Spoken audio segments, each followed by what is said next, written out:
Today in Belfast, I've been invited to deliver the Prestonian Lecture for 2022, the subject of which is the Royal Family and Freemasonry.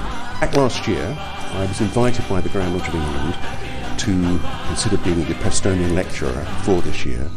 The Prestonian Lecturer is appointed annually by the United Grand Lodge of England. It's the only formal lectureship. And the person appointed as the lecturer chooses a topic on which he delivers a lecture, usually formally on 3 occasions and informally perhaps on a dozen or 20 more occasions, on a subject of his choice. And the choice of the lecture that I made for this year was the Royal Family and Freemasonry, because it's the 70th anniversary of the accession to the throne of Queen Elizabeth II, who is principal patron of the Royal Charities, and there are also some other important Masonic anniversaries this year.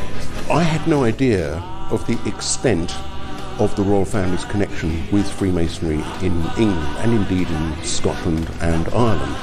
Over the course of the period since 1737, there have been about 35, 36 members of the British Royal Family who have been Freemasons, which astounded me. I had no idea there were as many as that.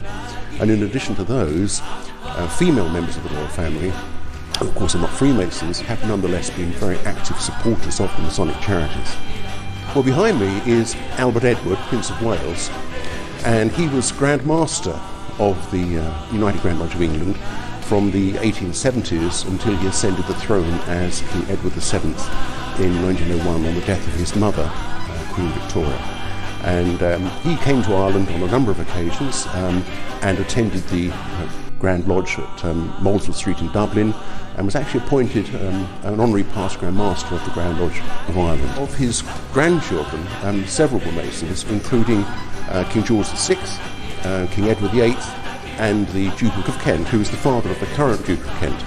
And so of those, three of his four children were important Freemasons, and indeed all provincial Grand Masters in England. And of those, King Edward VIII, when he was the Prince of Wales, actually became an honorary senior Grand Warden of the Grand Lodge of Ireland. Until recently, there were 3 members of the Royal Family who were Freemasons. The one who most recently passed away was His late Royal Highness, the Duke of Edinburgh, Prince Philip. He was a member of the Navy Lodge.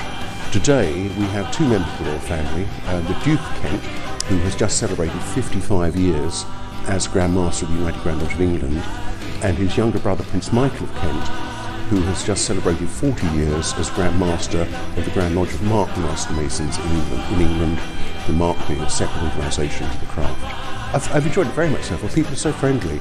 But one of the advantages of travelling is you always learn things. So I've learned a lot today about the Irish Freemasonry. And for example, I had no idea until yesterday when Bob mentioned it, that so many Irish lodges are named after members of the British Royal Family, including Queen Victoria, indeed Albert Edward, the Duke of Connaught, and various other members of the Royal Family. So I've got more research to do when I get home.